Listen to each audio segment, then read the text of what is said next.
Just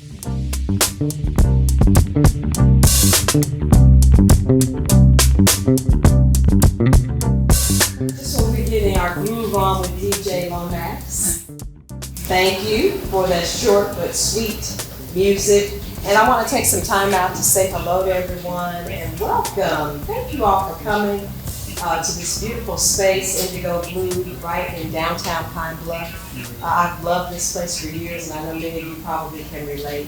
This is the perfect spot, and you're here and you're making it even better. Thank you. Thank you. Thank you, Kim. Thank you, everybody. I also want to give honor to God because this is a lot about the Spirit of God that has worked with me to produce everything that I have produced. One of the things that I always enjoy sharing is the journey that we're all on. We're just passing through here, and it takes a few decades of living to realize that. And it took me 50 years to really start documenting and reaching back and understanding what God had placed on my heart to create and leave in the world, hopefully to make it a better place. My Backyard Garden, a memoir of how love conquers grief, was really my first book.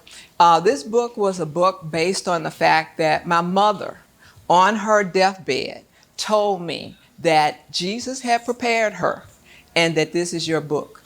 Now, my mother died 10 years ago, and I was 10 years younger. I'm not going to say how old I was. However, I was pretty mature, and I knew that she had never said that to me. And I was pretty close. My mom was my best friend, and she had been through a lot of things with me together.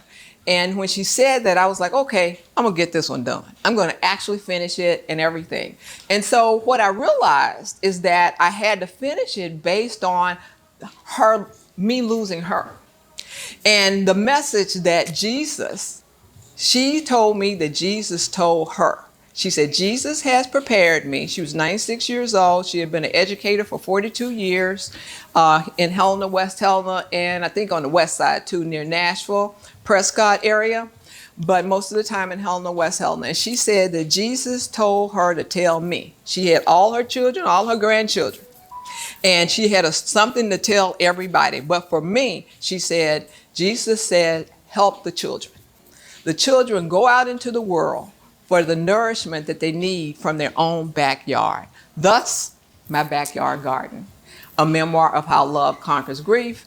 And I created organizations called Mother's Backyard, because that is where it all started, with my mother and that whole backyard garden concept. And I want to be able to create resources for families and children to help them get the nourishment that they need emotionally. You know, we talk a lot about a food desert, but we also have an emotional food desert. We have an emotional desert for all of us, black and brown people and white people too, really everybody. And we need to work on that. So I don't want to get too deep too quick. Sage Can Never Age is a poetry book. It's about 50 pages in here. But what I also like to share is that I'm a creative. I started my career in radio, television, and film, went off into corporate America, got caught into that. I had a fantastic career. Jesus has blessed me. God has blessed me. And now I want to come back and do the creative thing that I did not have the courage to do.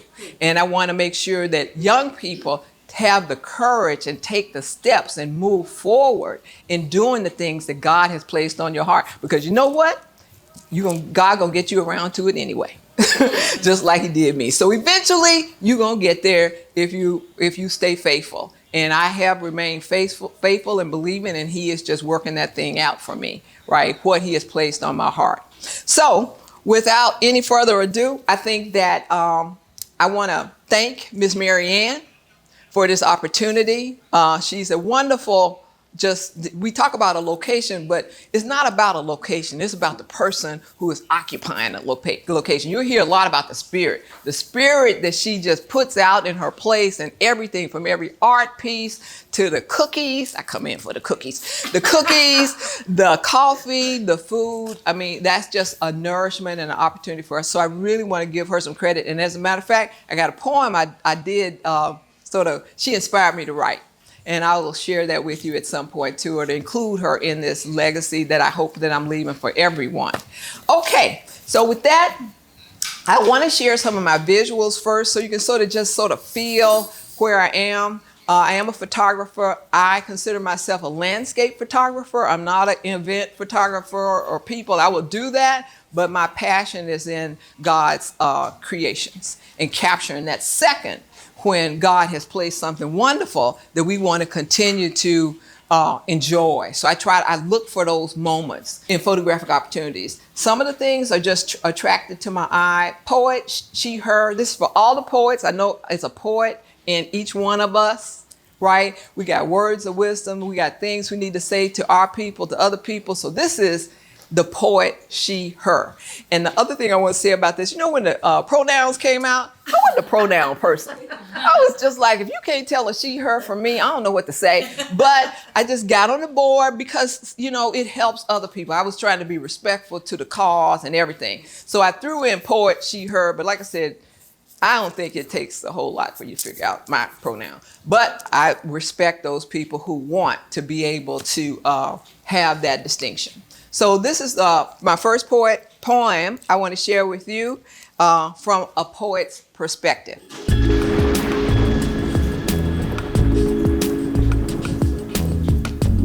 And like I said, these are my collage art pieces. I pull them together and you'll see a little bit of how it sort of is assembled.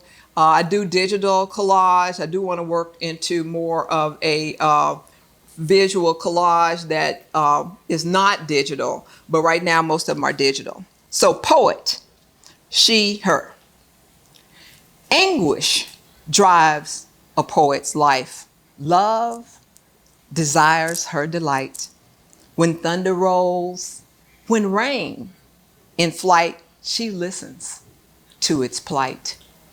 When gain attention, when cleanse the air, to hush the world, to display the rare. Midday or night, she understands. Her words make way and enter right. Thank you. This one is Greenwood. And the reason I'm going to share Greenwood with you is that, does everybody know where Greenwood is in Oklahoma? You guys heard of Greenwood, Black Wall Street? Right? Black Wall Street, absolutely. And I had an opportunity to go on a bus tour. We took a tour bus to Greenwood. And when I got to Greenwood, I realized so much had gone on there, and that the people said, we call it Greenwood. If you're from Greenwood, everybody else knows it as Black Wall Street. So I thought about Pine Bluff because I grew up in Helena. Helena, Pine Bluff, Greenwood, these were all cities where African Americans had made an economic, financial, social mecca, basically. And when I got to Greenwood, their story is probably the same that happened to many, but I think Greenwood went through a lot of bad things. And when I saw all of the things that they went through, I wrote this poem. I was moved to write this poem. And I also wanted to share that Greenwood, the founder of Greenwood actually came from Pine Bluff. Yeah, so from Pine Bluff to Greenwood, and Pine Bluff was thriving too as a Black community, and my hope is that it will become what it used to be and even better. So this is Greenwood, my Black neighborhood. And I'll let you see the visual bill first.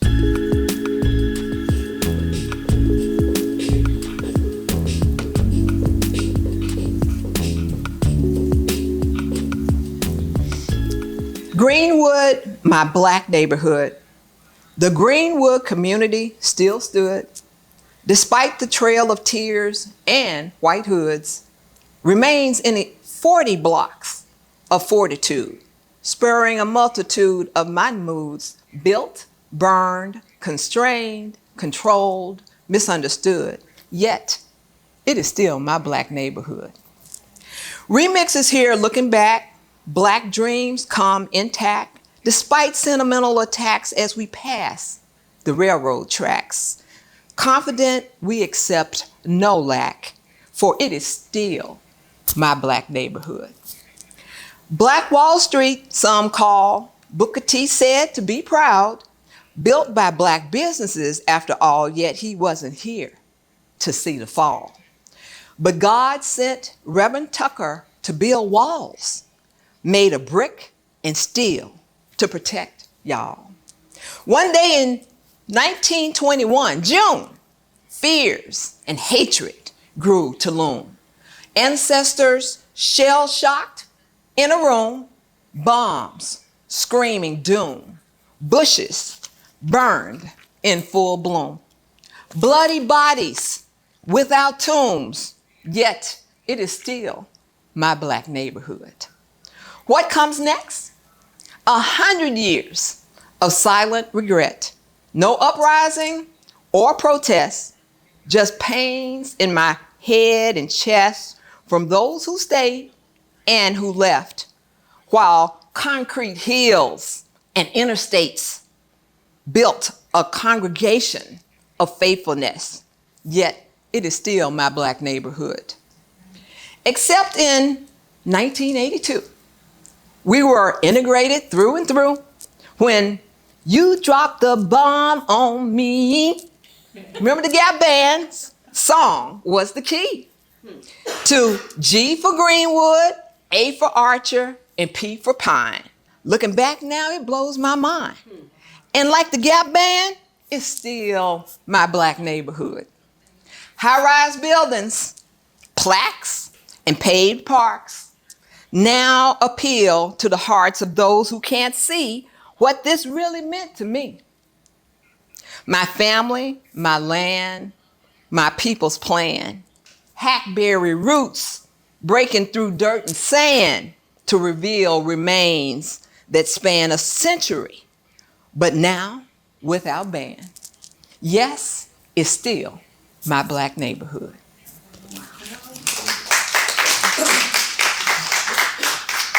I'm gonna tell you guys something. This book was the book that Kim found my misspelling. Remember in that cover? And I was so glad she did. This was sort of like one of the samples, and so it may not, I may have added Red Sea later to the actual one. Let me see. The reason I have a poetry book is that the Spirit would wake me up at about 3 or 4 every morning.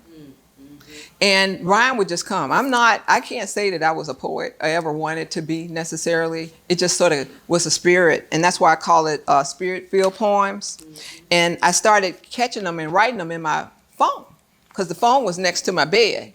And then my daughters go, Mom, you got to get this out of your phone because anything could happen to your phone. So I said, okay. And then when I started taking it down, I realized that I had written so many. I was not even keeping account of which they were. I called it Red Sea. It's Walk Through a Red Sea. There we go. And this is a short one. So I have this one and a couple more, and then one I'd like to close with that I always like to get people involved with my poetry. So this is Walk Through a Red Sea. Faith is a risk. Moses used a stick. What will it take for you to get fixed? Moving with fears, timing is in the rears, yet when trust is near, belief becomes real. Face your Red Sea walls, go down in the ground. God made the command, so the sea walls will stand till you pass through God's plan. Wow. Okay, Wade versus Roe. And one of the reasons I do want to share Wade versus Roe, this is this bothered me. But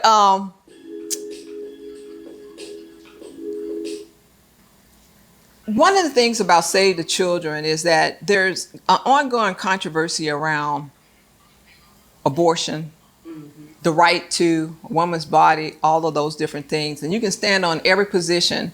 But Wade versus Roe, whoa. Ask for whatever position that you're on.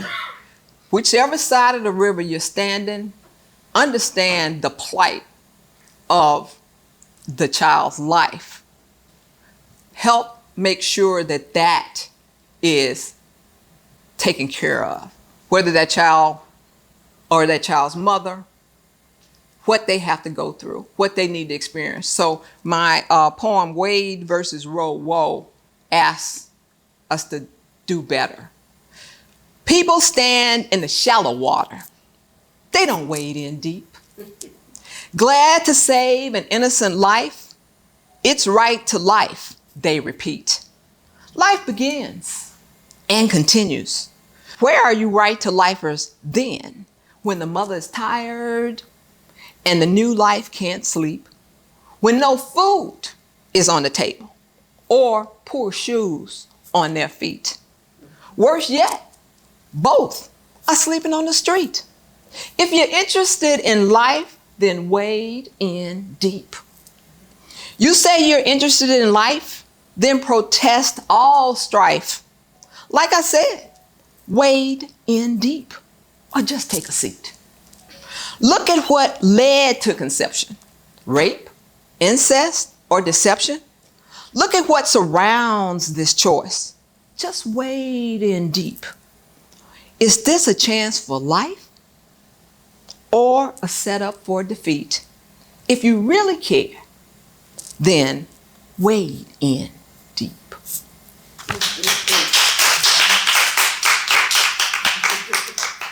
I have to wade in deep because that's so deep. We're going to do Juneteenth. And Juneteenth on Maine is something we probably all experienced. And I really was a part of the planning committee. You know, UAPB sort of got with the city and we did Juneteenth on Maine. Yep, that here's something like a golden lion roar over there. No, I'm just kidding, just kidding. Or was that for the city? Either one of them would be great. But Juneteenth on Maine, when I got down there and we were trying to figure it out for the first one, not the second one, the first one, we were all out there in the street talking and everything. And I thought, this is wonderful. This is how it used to be, right? I don't know if most of you are old enough to remember when Main Street was Main Street.